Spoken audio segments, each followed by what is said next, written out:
Olá, meu nome é Tarcísio Pequeno. Fui surpreendido agora conversando com algumas pessoas mortas, aliás, mortas há mais de 2000 anos.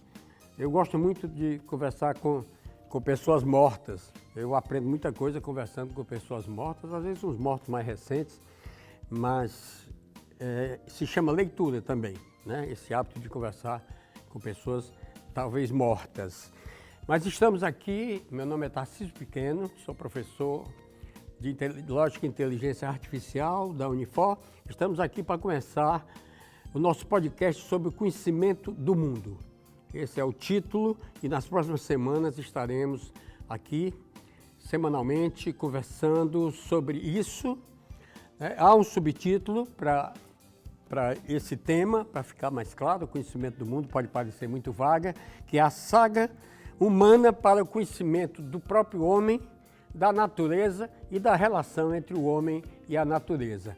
Bom, essa frase pode ser resumida em uma única palavra, chama-se ciência, e talvez com a contribuição da filosofia. Então, nós estaremos aqui, de fato, nas próximas semanas, falando sobre ciência, sobre o que é ciência.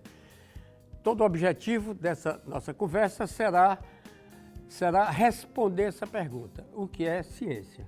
Portanto, eu até não penso que a gente aqui fica comendo mosca, não, que a gente é antenado, né? Eu, para simplificar isso tudo, tinha me proposto a fazer uma série de episódios aqui para responder essa pergunta: o que é ciência?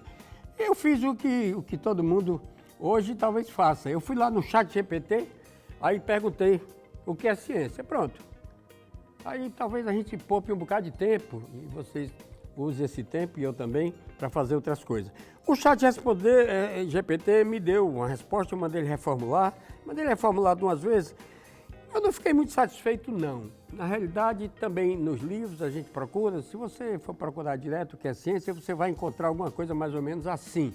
Alguns colegas também que eu perguntei, ciência é a atividade sistemática de produção do conhecimento do mundo. Veja que esse termo conhecimento do mundo, o qual eu resolvi escolher para denominar aqui nossos encontros, esse termo aparece na definição de ciência porque esse é o objetivo da ciência. A ciência se destina a conhecer o mundo. A ciência e a filosofia, e no começo elas eram uma coisa só, né? Ciência e filosofia não tinha nem essas palavras, nem a palavra filosofia havia, não havia a palavra ciência. Quando começou essa atividade humana, ficava denominado filosofia. A palavra ciência é tardia.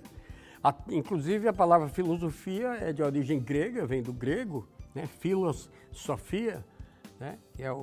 que é o amor ao amor à sabedoria, o amor ao conhecimento, né?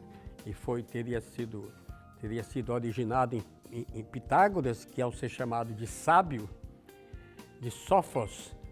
Em grego, ele disse: não, de forma alguma, eu não sou um sábio, eu sou apenas um amante do conhecimento, um amante da sabedoria, eu sou um filósofo, eu sou um filósofo, eu sou um amante do conhecimento, um amante da sabedoria, e essa é a palavra. E a palavra ciência é uma palavra de origem latina, né? Scientia é uma palavra de origem latina, portanto, são épocas diferentes e ela não havia essa palavra como tal no mundo grego. Bom, aí vem a ciência é a atividade sistemática de produção do conhecimento. Tá legal, né? Eu acho que isso é uma definição legal. Então você pode anotar a definição e ir para casa, pronto. Acabada a história, já sabe o que é ciência. Será? Porque a gente pode continuar explorando. Eu poderia fazer esse exercício no ChatGPT também. Eu posso dizer, bom, sistemático, a gente entende mais ou menos o que é, né? Não é uma forma ao azar, ao acaso, é uma forma que tem um sistema. Sistemático quer dizer que tem um sistema, mas existem muitas maneiras de ser sistemático. Então, a primeira pergunta que vem, porque essa resposta realmente é vaga, não satisfaz, não esclarece de fato o que sistemático de que maneira? Que tipo de sistemática é essa que a ciência adota? Também isso não se responde numa frase só, isso leva um pouco mais de uma frase para responder, para dizer claramente que tipo de sistemática a ciência adota. E depois, conhecimento do mundo. O mundo, o que é isso, o mundo? Né? Também não é tão fácil assim a gente dizer. O mundo é uma daquelas coisas que o Santo Agostinho dizia sobre o tempo. Quando ele dizia o tempo, se não me pergunta, eu sei perfeitamente o que é. Agora, se me pergunta, eu já não sei. É daquelas coisas que a gente sabe o que é, todo mundo sabe, ou pensa que sabe o que é o tempo, mas dizer o que é o tempo é um pouco mais difícil do que a gente, né, usar, gastar, desperdiçar, etc. Trabalhar, viver com o tempo. É mais difícil dizer o que é o tempo do que viver com o tempo. Então, o mundo também é uma coisa que a gente vive dentro dele, que a gente faz parte dele, mas não é tão fácil assim a gente dizer o que é o mundo. Bom, e tem mais. E conhecimento também é uma coisa que, se a gente for investigar a sério, dá trabalho também um pouco saber o que é conhecimento. O que quer dizer um conhecimento sobre alguma coisa. Na realidade, é o termo mais filosófico, talvez, dos três aí a esclarecer, é o que é conhecimento. Mas vamos em frente. Dando logo a notícia que, para responder essa pergunta que eu fiz agora, assim, né? Assim, a gente vai usar esse tempo desse podcast. Nós vamos passar todos os episódios desse podcast em busca de dar uma resposta a essa pergunta. O que é a ciência? Até porque também o que é a ciência ao longo do tempo. Porque a ciência, como tudo que é humano, tem história, é de caráter histórico, e ela vem se mudando, tem sua própria história e vem se modificando ao longo do tempo. No fim, a gente quer responder o que é ciência para nós hoje. Mas para dar essa resposta que é ciência para nós hoje, um método é a gente olhar lá para trás e para ver o que era ciência quando ela apareceu. É uma das coisas, já seria uma pergunta. A ciência é um negócio que estava aí, sempre existiu, e o homem foi entrando em contato com ela, é como as coisas da natureza, como o espaço, o tempo, enfim, né? Os corpos, os objetos, ou não. Não haveria ciência, não houvera o ser humano para criá-la, a ciência. Então, que tipo de coisa é ela? A ciência é uma coisa natural ou é uma criação humana? Bom, naturalmente a ciência é uma criação humana. Nós criamos a ciência, nós inventamos a ciência. E depois, a partir daí, uma vez inventada a ciência, usando a ciência, nós inventamos muito mais coisa, todo tipo de coisa. Hoje, na realidade, se a gente for dar uma resposta natural, perguntar a cada um de vocês o que é a ciência, vocês vão dizer: rapaz, ciência é esse negócio que tu tem aqui, ó, na tua frente, que tu tá olhando, isso aqui é ciência, tem ciência pra caramba aqui dentro. Então tem tudo. Hoje nós vivemos mergulhados em ciência, mais ou menos, não é muito exato falar dessa maneira. Na realidade, hoje nós vivemos mergulhados em tecnologia. E tecnologia não é a mesma coisa que ciência, não é idêntico, e a gente deve distinguir. E olhando lá no passado, a gente distingue melhor. A gente cria um distanciamento para distinguir melhor que está aqui a ciência e está aqui a tecnologia. Inclusive, hoje em dia, elas são muito próximas e é muito misturado.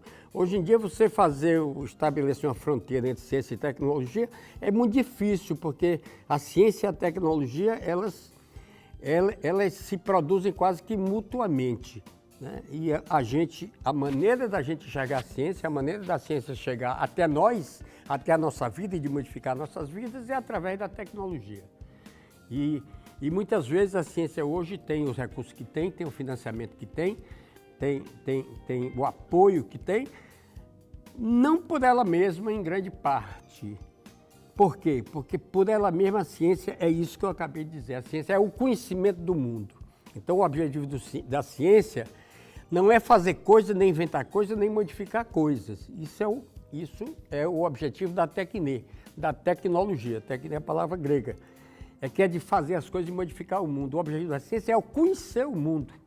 E os primeiros cientistas que faziam ciência, os primeiros até, na realidade, essa aproximação e quase que imersão da ciência com a tecnologia, é um fenômeno muito recente, ele tem uns 300 anos no máximo, ao passo que o projeto de conhecimento do mundo, esse empreendimento tem 2.600 anos, né? Então foi só aqui na reta final que dá esse médio. A ciência era feita pela necessidade humana de conhecer o mundo.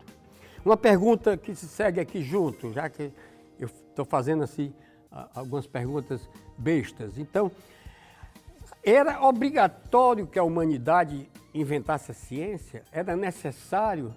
Será que era uma questão de tempo? Apareceu num certo tempo e lugar, do qual nós vamos falar já, mas era uma questão de mais cedo ou mais tarde apareceria a ciência?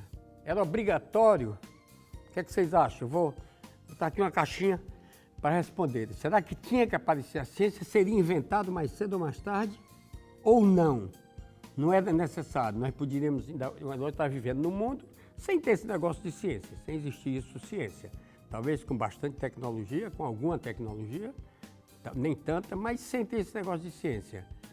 Ou não? Bom, a minha resposta pessoal, e vocês podem ter uma resposta diferente, espero que tenham, mas a minha resposta pessoal é que não era obrigatório que houvesse ciência. Na realidade, a ciência foi um acontecimento que exigiu para se realizar, para ocorrer, exigiu que houvesse uma combinação de fatores que fossem favoráveis para que a ciência eclodisse, né? Essa combinação de fatores, quais são? Eu vou falar alguns fatores e que a ciência ainda hoje conserva, e quando a gente começar a pensar ou a dizer para os amigos o que é a ciência, é muito importante que a gente fale desses fatores. Vocês vão me dar licença para esticar as pernas um pouquinho? Então, alguns desses fatores que são favoráveis ou permitem a criação da ciência. Um deles, liberdade. Liberdade. Não há ciência sem liberdade. Liberdade de pensamento. Liberdade de pensamento. A ciência, para existir, ela precisa de um ambiente que promova a liberdade de pensamento. Isso aconteceu na Grécia Antiga, 600 anos antes de Cristo. Em particular, num certo localzinho lá da Grécia. A Grécia é feita por um conjunto de ilhas, praticamente, né? Todas ali no mar Egeu, que é um braço do Mediterrâneo, mas havia um pedaço da Grécia continental, que pegava uma franja da Ásia, e hoje é a Turquia. Em particular, tinha lá uma cidadezinha chamada Mileto, numa região chamada Jônia. Então, a ciência nasceu nessa cidade de Mileto. Foi um evento dos Milésios, na região da Jônia, na Grécia. Então, os primeiros cientistas também eram chamados de os jônios, né? Eles estavam lá. E aí aconteceu que lá, outra coisa que é importante para a ciência, senão não se faz, liberdade é uma, liberdade de pensamento é uma. Outra coisa, vagabundagem, é muito importante. Quando você for fazer um algoritmo para fazer ciência, bota aqui um pouco de liberdade, bota vagabundagem aí dentro, senão não sai ciência. Vagabundagem eu já estou escrachando um pouco o termo. Na realidade, lazer, tempo livre. As pessoas poderem estar, então, contribui um pouquinho de escravidão, como havia em Mileto, um pouco de escravo, e contribui à riqueza. Mileto é uma cidade muito rica, é uma cidade num trocamento de comércio, é uma cidade muito rica. Então, as pessoas das classes mais altas, elas tinham lazer, elas tinham tempo livre. Aí, com o tempo livre, a pessoa podia deixar de se preocupar só com os seus negócios imediatos, com a sua sobrevivência, com as suas tramas, e tinha tempo, como Tales, um cara que viveu lá nessa época, no século VI a.C., tinha tempo de pensar sobre coisas fora do seu cotidiano. Isso é maravilhoso sempre, em qualquer momento, em qualquer lugar, não precisa ser em Mileto. No Ceará dá para fazer também perfeitamente bem. Você pensar em coisas fora, é do que eu estava fazendo aqui, até esse pessoal vir me interromper com essas luzes e câmeras. Eu estava aqui pensando em outras coisas, fora do mundo, né? Fora do mundo. Então, o Tales e os caras, eles tinham, agora vem outras características da ciência, eles tiveram com clareza um certo projeto, método de conhecimento que eles ansiavam. Porque o homem é curioso, é parte da natureza humana e o homem queria saber, então o homem queria conhecer. Eles foram, primeiro, muito audaciosos. Eles eram pretensiosos, de fato, esses gregos. Eles queriam simplesmente entender nada mais, nada menos. Ele não queria saber, o conhecimento dele não era o que acontecia ali no quintal do vizinho, ou mesmo no país vizinho, ou ali por perto. Não, eles queriam simplesmente entender como era o universo, como era o cosmos, que era a palavra grega para o universo, que o cosmos, por sua vez, substituiu o caos, que era a realidade primeira, né? Antes de mais nada havia o caos. Então, Hesíodo, 100 anos antes, tinha escrito um livro chamado Teogonia, e na Teogonia ele contava essas histórias do aparecimento dos próprios deuses. Os próprios deuses tinham história, como é que primeiro era o caos, e houve um acasalamento entre Uranus, que é o céu, com Gaia, a terra, e desse acasalamento nasceu o mundo e todas as coisas que existem nele, né? Enfim, eles queriam conhecer o universo. E eles puseram no projeto o seguinte, que é outra coisa importante. É bom que não tenha, que você não esteja sujeito a uma religião monoteísta. É bom que faz parte dessa liberdade e que eles tinham lá, porque o monoteísmo na época só havia na religião judaica, entre os judeus, né? Mas não tinha mais em nenhum outro lugar do mundo. E os gregos, em particular, não eram monoteístas, né? Nem os babilônios, nem os egípcios, etc. Eles eram politeístas e os deuses, para eles, claramente, os deuses tinham sido feitos pelos homens e não o contrário. Eles não tinham essa ideia dos deuses criadores e tal. Os deuses tinham a própria história, tinham seus próprios problemas e suas desavenças e entendimentos, faziam sua própria política lá no monte chamado Olimpo. Mas, enfim, então, sem o monoteísmo põe logo, enquadra um pensamento único e o Deus é uma pessoa que revela dogmas. E a partir do dogmas você não pode fazer muito com ele, você tem que aceitar o dogma e ir em frente. Então, uma das regras de ouro que a ciência segue ainda hoje, a ciência é o conhecimento do mundo através do esforço puramente humano, da razão humana. Não vale você pôr Deus, como eles diziam, uma expressão do teatro, pôr Deus ex machina, né? Colocar Deus no cenário. Não vale colocar Deus para explicar as coisas do mundo. As coisas devem ser conhecidas e entendidas a partir do esforço meramente humano. Portanto, a ciência tinha uma concepção profundamente humanista, no sentido de colocar o homem como sujeito e o agente do conhecimento e os poderes humanos, da razão, da imaginação, do pensamento, do raciocínio humano, como os instrumentos que eles iriam usar para obter esse conhecimento. E esse conhecimento, qual era? Então, eles começaram buscando o conhecimento daquilo que constituía o mundo. Os primeiros filósofos, né, e cientistas, também podemos chamar assim, gregos, eles procuraram entender de que era feito o mundo, E aí surgiram com a ideia de que o mundo, toda a pluralidade, toda a miríade de coisas, a diversidade de coisas, de acontecimentos, de objetos, etc., na realidade eram todas aparências e transformações de uma única substância. Essa substância que eles chamavam arqué, era aquilo que constituía o mundo. Então, o primeiro problema a que os gregos se autoimpuseram no nascimento da ciência foi buscar o que seria o elemento essencial que constituía todo o mundo e todo o universo, tido eles já essa ideia de que todo o universo, todo o mundo, toda a pluralidade era constituído de uma única substância formadora. Assim começou a ciência e o Diário de Mileto, jornal muito bacana da época, né, estampou. Hoje, às 4 horas da tarde, em Mileto nasceu a ciência.